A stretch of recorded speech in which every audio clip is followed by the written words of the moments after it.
So, it's interesting you mentioned that more startups now are starting to have this thought process and building this into their story. I guess when, noting the repeat purchasers or the repeat subscribers in being a proxy for how valuable they could be in the future. But, I remember one example you had in your book that was interesting was one organization.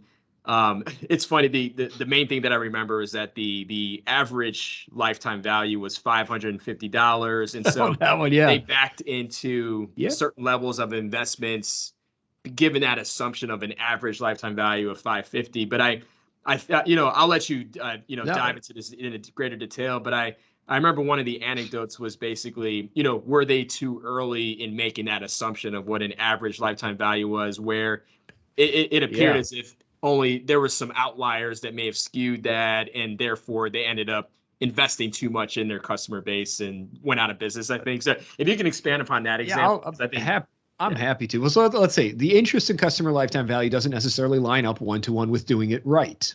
yeah, We may want lifetime value. Do you calculate it? And I joke commonly, I'm on record, Google doesn't help. You search how to calculate lifetime value, first 3 or 4 pages of results are wrong. Google doesn't rank on what's right. It ranks oftentimes what's popular. And what's popular are people just making arbitrary assumptions, or more importantly, this assumption of an average. And they go through and they say, hey, our average customer was worth, in the case of the story you're talking about, which I'll share with the listeners here, it was just that they made an assumption to say all customers are equal. Now we know, when I bring things back to our just personal lives, we know that's not the way relationships work, right? Like, we know that, if I asked my wife for an opinion on something, and then I go ask my Uber driver for an opinion on something, the solution isn't to average those opinions together. That does not lead to a happy marriage, I would suspect. But it's the same thing with companies, is that oftentimes what companies and startups will do is they'll just average their customer base together. And they'll say, all of our customers, and this was the case of this story, were worth a certain amount, $550, I believe. And they say, all of our customers are worth $550. Now, when you simplify the world down to that perspective, what happens?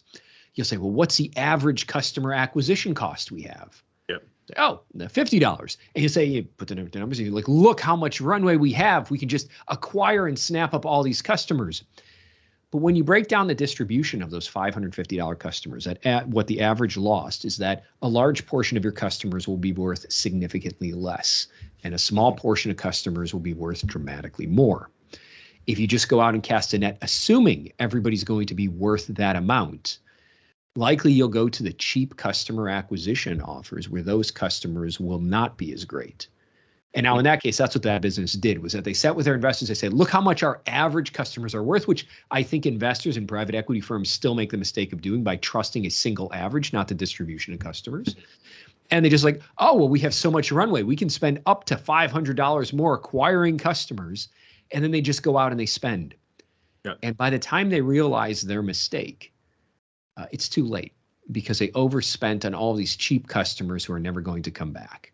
And in their mind, it was like, look, we can give everybody $50 off because it doesn't matter. They'll come back and spend. And when they look at that distribution, they went from, maybe their top 20% of customers are great to really the top 1 or 2% of the customers they acquired, saying 98% of the customers you just spent all this money on will never come back and will never do anything.